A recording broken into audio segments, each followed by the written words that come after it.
Hi, this is Ike from Groovy Entertainment. Today we're going to book on tape to play for you. Today's book is The Adventure of Pinocchio, Pinocchio and the Puppet Show from 1982. So let's get started.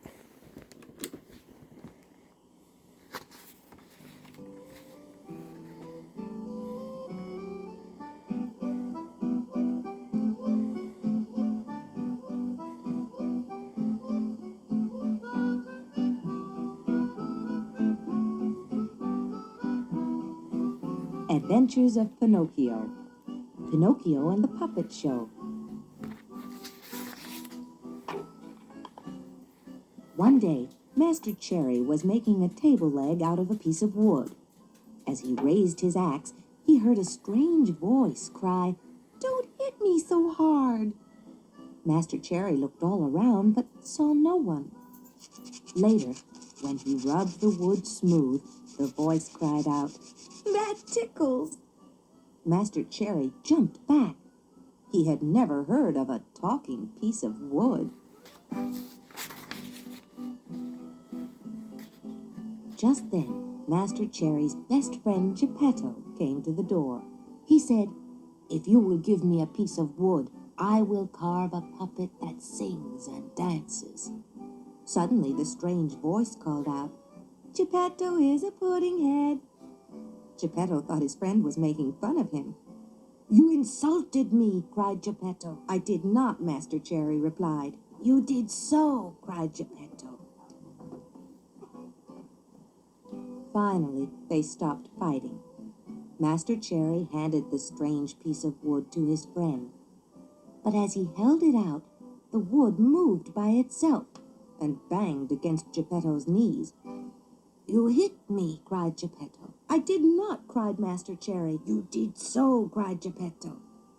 At last, the two friends stopped fighting, and Geppetto took the strange piece of wood home with him. As soon as he was home, Geppetto set to work carving his puppet. "I will call him Pinocchio," he said. As soon as he had carved Pinocchio's eyes, they seemed to stare at him. When he had carved the nose, it began to grow. And as soon as Pinocchio had a mouth, he started to laugh. "Stop laughing," scolded Geppetto. Then Pinocchio stuck his tongue out. When Geppetto had finished carving the puppet, he taught him to walk. Suddenly, Pinocchio darted outside. "Wait!" called Geppetto. But Pinocchio just laughed and ran down the street. His wooden feet made a loud noise. Geppetto ran after him, calling, "Stop him! Stop him!" What a sight it was! All the townspeople laughed at the puppet and the old man. Finally, a police officer stopped Pinocchio. He held him by his long nose until Geppetto could catch up. But when Geppetto tried to take the puppet home, Pinocchio would not go. He purposely threw himself down on the ground and cried. Soon, a crowd of people had gathered. "That poor puppet," they said. "Who knows how badly Geppetto will treat him?" "Geppetto looks like a mean old man," someone said. "He will probably beat that poor puppet." Someone else said, "He should be sent to jail." Then everyone cried, "Yes, send Geppetto to jail." And so the police officer took poor old Geppetto off to jail. "That naughty boy," thought Geppetto. "I should have known he would bring me nothing but trouble."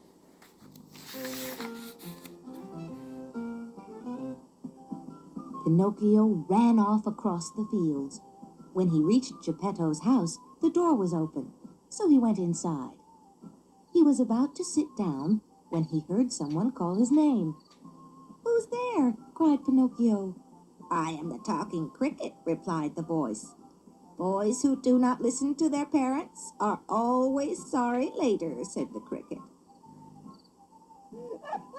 Pinocchio laughed at the cricket and said, "If I listen to Geppetto, I will have to go to school, so I will run away instead." The cricket replied, "Then you will grow up to be nothing but a donkey. I pity you because you are only a puppet with a wooden head. You are sure to end up in prison someday." At that, Pinocchio chased the cricket out of the house. By now it was late, and Pinocchio was very hungry. He went outside and rang someone's doorbell. A man leaned out of a window and said, "What do you want at this time of night?" "Something to eat," replied Pinocchio. A minute later, the man dumped a bucket of water down on the puppet and said, "That will teach you not to wake people in the middle of the night."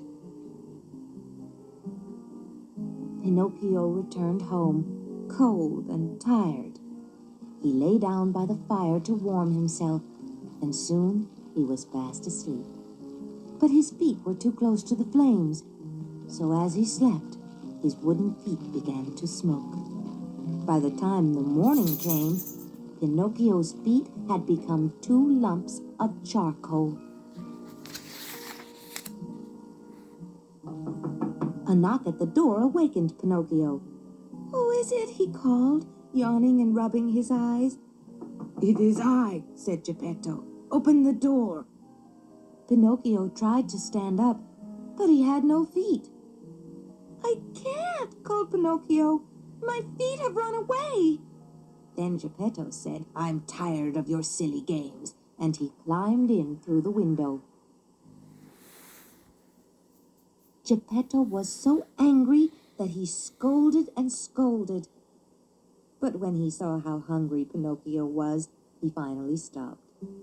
He took out 3 pears that he had been saving for his own breakfast and gave them to Pinocchio.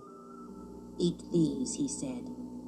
Then he carved 2 new wooden feet for the puppet and glued them in place.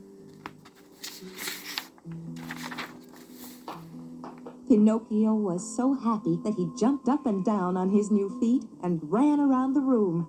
Then he said, "To show you how grateful I am, I will even promise to go to school. But first, I will need some school clothes." So Geppetto sat down and made some new clothes for the puppet. Soon, Pinocchio looked almost like a real boy. "You will also need a spelling book," said Geppetto. "But that is something I cannot make. I cannot buy one either, because I have no money." Then Geppetto saw his winter coat, and he got an idea. He picked up his coat and went to the door. "I will be back soon," he said, and he went outside. A few minutes later, Geppetto came back. He did not have his coat, and he was shivering in the cold. "Father," cried Pinocchio, "where is your coat?" Geppetto smiled and said, "I did not need it, so I sold it, and I bought this for you." Then he handed the puppet a new spelling book. Pinocchio threw his arms around his father and hugged him. Geppetto kissed Pinocchio goodbye and sent him off to school. As the puppet walked along, he thought, "Today I will learn to read, and tomorrow I will learn to write. The next day I will learn to add and subtract. Soon I will be smart enough to earn a great deal of money. Then I will buy my father a new coat." As he walked along, Pinocchio began to hear music in the distance. What can that be, he wondered. If I didn't have to go to school, I could find out. But I promised Geppetto. Soon, Pinocchio could hear the music more clearly. "Oh, well," he said, "I can always go to school tomorrow." And off he went to find out where the music was coming from. Soon, he saw crowds of people going into a big tent that was painted with every color of the rainbow. Pinocchio went up to a boy who was selling tickets and asked what was inside the tent.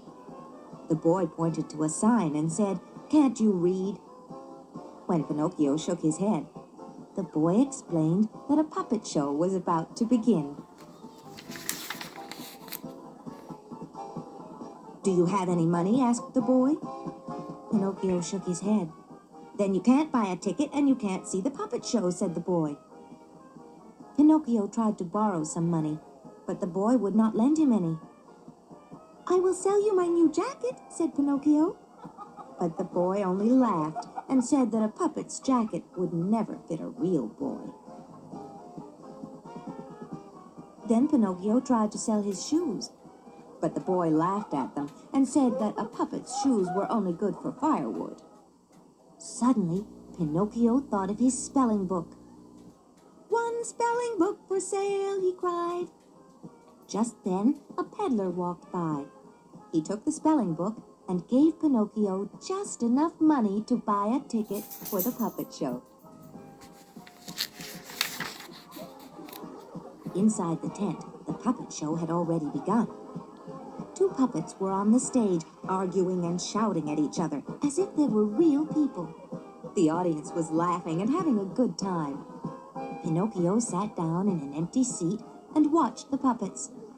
Suddenly, the show stopped, and the puppets cried, "Look, Pinocchio is in the audience!" "Yes, yes," cried all the puppets, coming out from behind the curtains. "It is Pinocchio! Hooray!"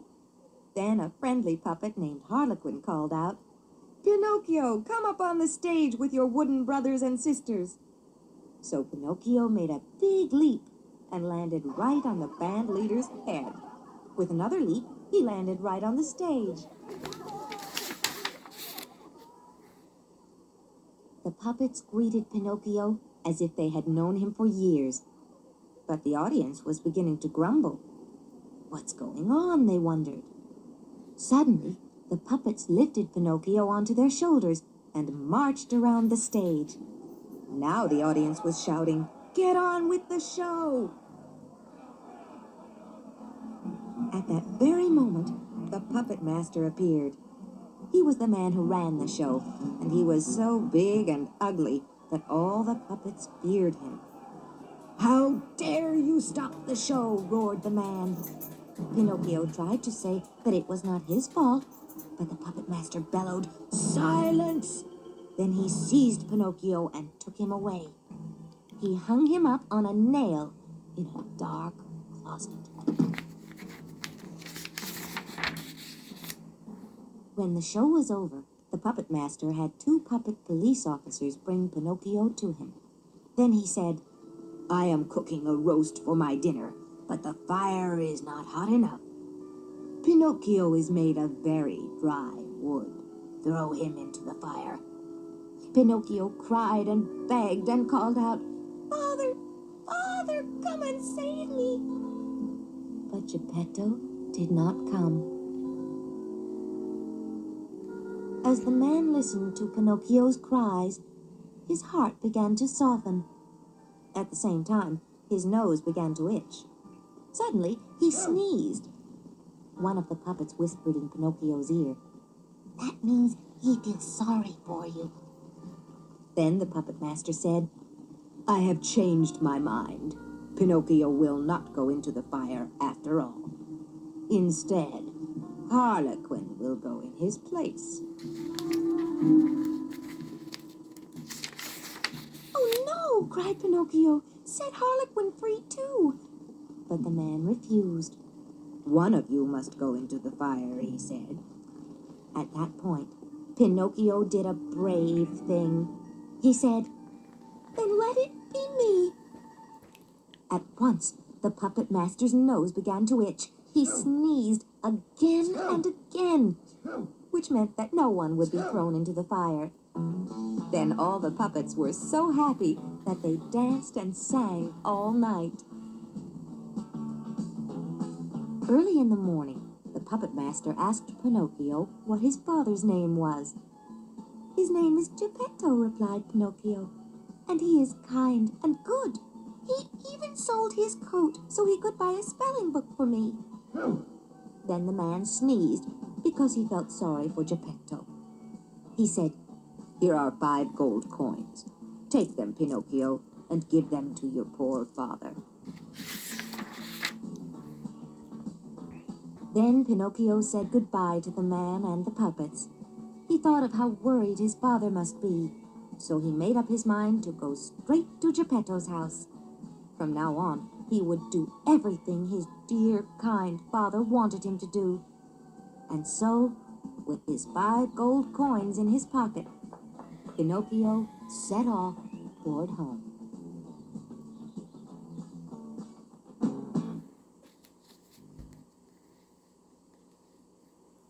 So that was The Adventure of Pinocchio, Pinocchio and the Puppet Show from 1982. So please like, subscribe, share, and comment, and have a groovy day. Our next book will be Adventure of Pinocchio, Pinocchio Meets the Cat and the Fox.